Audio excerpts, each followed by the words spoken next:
Mauri ora, no tauranga moana no kauia hau. Ko te ao te rangi a pāpa tōku ingoa.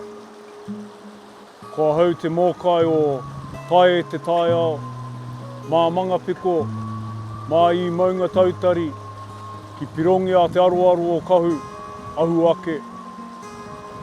Nō reira, aho ko e iti, he tūhua. Tēnā koutou, tēnā koutou, tēnā tātou katoa.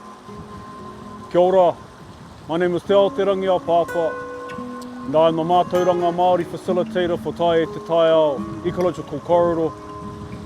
The corridor links Maungatautari to Pirongia, te aroaro o Kahu, along the Mangapiko, which is behind me.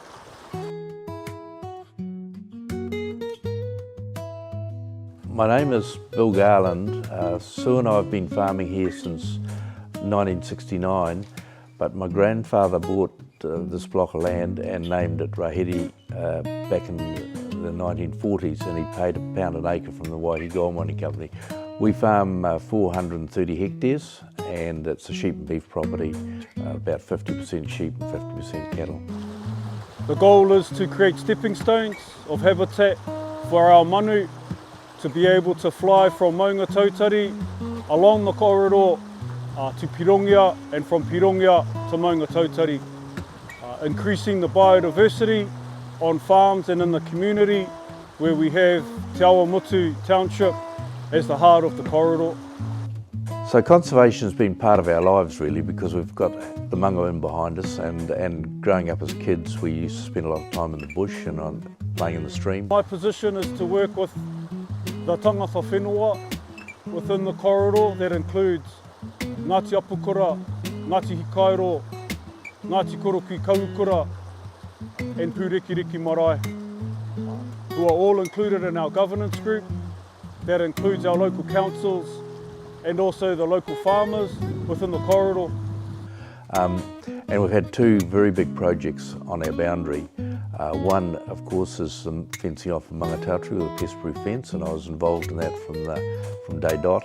And in fact, the first bit of fence was put on here, and this place was used as an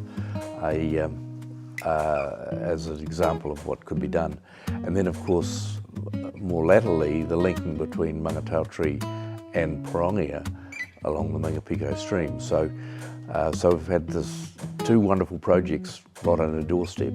But the other bit was that my parents were early covenantors with the QE2 National Trust, so they were number 11. And so we had a block of land protected in perpetuity in the 1980s. Yeah, the first time I met Bill, I understood that the farm was owned by the Garland whānau. And where I'm from, or Kauia, the farm there was also owned by the Garland whānau. So there was a connection there.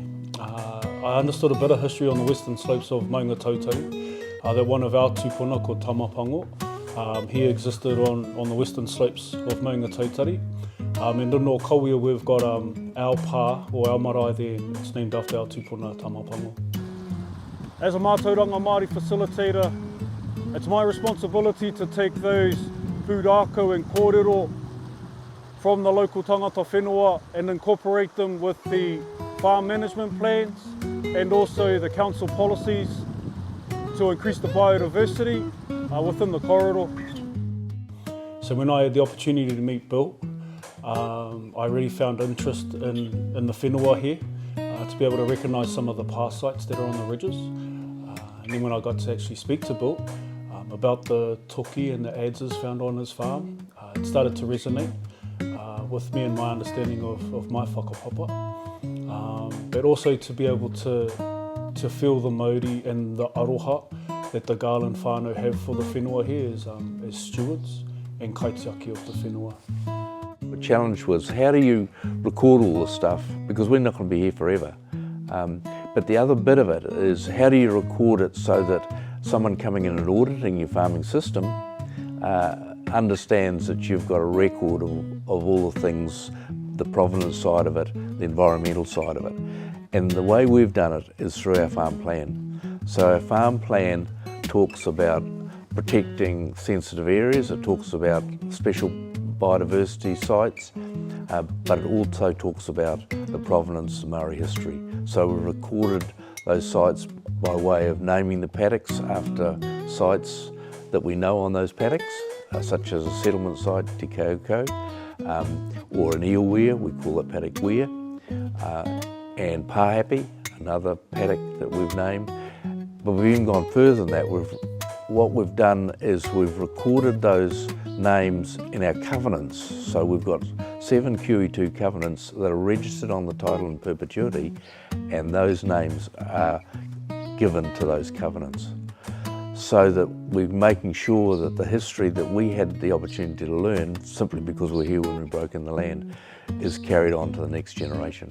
And so this year we've got some research going on with AgResearch, looking at different aspects of the paddock, different microclimates, and how we might utilise that better and manage it differently.